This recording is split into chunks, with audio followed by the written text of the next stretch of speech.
Welcome back, fellow sons of Autumn and daughters of Eve, to my channel. Let's have a look at the first draft I have made for the upcoming Fantasy Premier League season. Last season, I started making a few videos and was taking FPL seriously for a little while, but then I got a little sidetracked, as a lot of us do in FPL, and started not doing anywhere near as much research and thinking to manage my team. Consequently, it led to a very mediocre finish of 1 millionth place in the world. The last 4 years of FPL have been very poor, having failed to register a finish under 1 million within that time. But this is the year that things change, as I plan to take FPL a lot more seriously this year. So let's have a look at the team. In goal, I've gone with Verbruggen from Brighton at 4.5 million.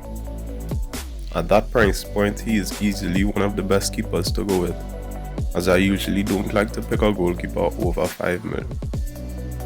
But there is a strong argument for picking David Raya at 6 million, if Arsenal can maintain the defensive stability they had from last season. I've gone for Gehi at 6 million. This was an easy choice, having what should be a nailed premium defender from Manchester City, who notched up the second highest points for a defender with 179 and the second most points per match. It's too good of a deal to pass up at 6 million. He also got an amazing return of 3 goals and 5 assists, proving that he can even be relied on for goal contributions. The next player making up the starting back three that I am planning to go with is Luke Shaw. There are a few questions around this pick, as United might be in the transfer market for a new left back. But at 4.5 million, and with United's enticing opening fixtures, for now he has a place in my team. United played 2 of the promoted teams within their first 3 game weeks, so a clean sheet in one of those games seemed very likely. My last starting defender is one that I think has gone under the radar. That is Mukiele from Sunderland, who had a very good season, racking up 151 points with 3 goals and 5 assists. At 5.5 million, with Ipswich, Fulham and Brentford in the opening 3 game weeks, I believe he is a very solid option and is really being overlooked, having an ownership of only 8%. In the midfield, I have gone with another United player in Mbeumo, who comes in at 8 million. Again, there are question marks over this pick, and maybe he would only be here for those 3 opening fixtures, since his tally of 148 points last season is not the kind of return you would be looking for from an 8 million midfielder. Mbeumo also would be sharing minutes with Ahmad, especially off Ahmad's good World Cup performances, so his spot is not locked in on my team. Szoboszlai at 7 million is amazing value. He got 160 points in an underperforming Liverpool side, where he played some of those games at right back. And with Salah now out of the side, I can only see him getting more attacking returns. With 45% ownership, it is clear that a lot of other managers have the same feeling about him. Cole Palmer at 9.5 million is a no-brainer in my opinion. I think he's the best value pick in FPL right now, but with an ownership of only 13% at the time of recording. I think people have forgotten that in his last 2 seasons before the one gone by, he got over 200 points in both of them, and one of those seasons he got 244 points with 22 goals and 13 assists. People should not be put off by last season, given that he was injured for a bit of the season and came back into a vastly underwhelming Chelsea side. With him being on penalties and free kicks, and with Chelsea's acquisition of Xabi Alonso, and some great signings like Rogers, Palestra, and Lacroix, it should be a totally different season for Chelsea and Cole Palmer. Enzo Lafay is the last midfielder in my starting lineup, coming in at 6 million and with Ipswich away and Fulham at home as his first two fixtures. I don't think there are much better options than Lafay, who is priced at 6 million or under. He was able to notch up 147 points, getting 5 goals and 6 assists last season.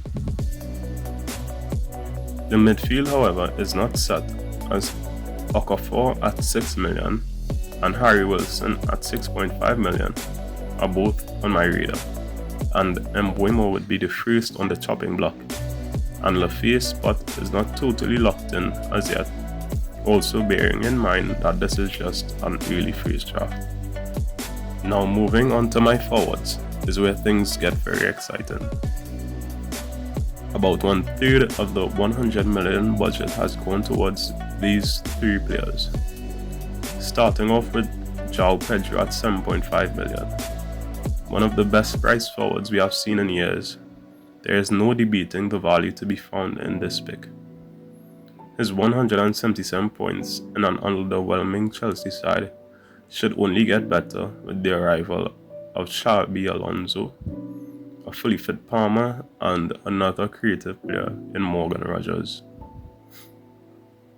The next player is FPL Gold, Erling Haaland, the go-to captain.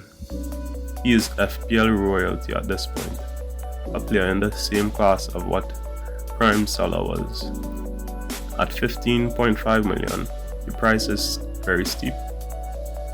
He's also the most expensive player of all time, but with 75% ownership at the time of recording, it might not be too wise to go without him. Although his ownership is that high, I don't think he is indispensable.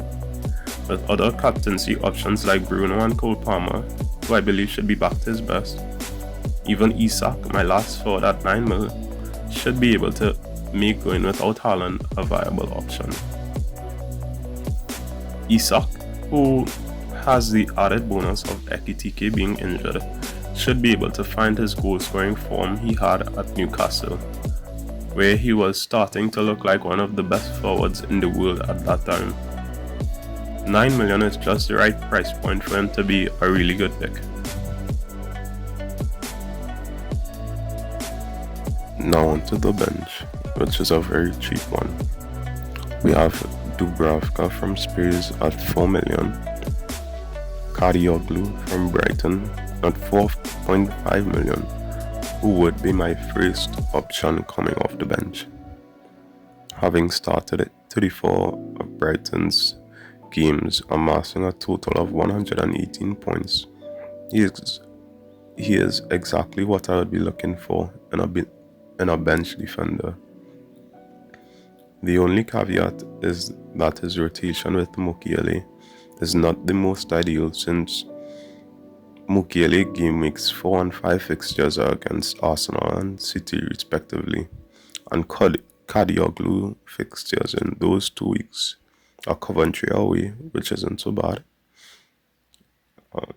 That would be a good option to sub him in for, but after that it is Arsenal at home, so it's not the most ideal rotation for those two, so that is something to think about. Next, I have Leif Davis from Ipswich at 4 million, who is their starting left back and should be on some corners.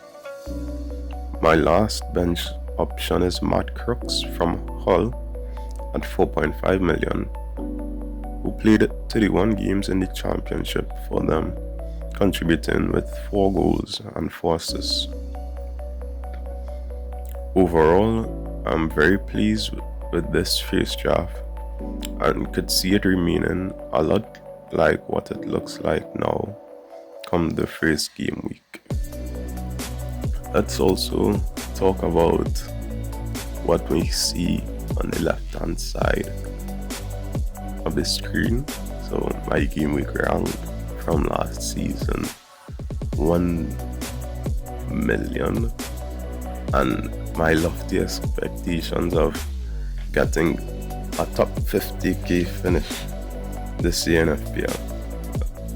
I do think it's possible, unless I'm not being a bit delusional, because within recent times, although I haven't had the best of finishes, I also get sidetracked and stop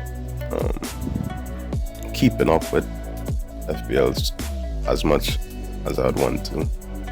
And then in the years when I did used to play it a lot more seriously, I would be around that 100,000 mark. So I think even now, as I plan to take it a lot more seriously, and I can see myself being consistent this year enough where it should be possible. Thanks for watching the video and sticking around till the end. If you enjoyed it, feel free to leave a like and subscribe for more FPL content. Till next time, have a good one.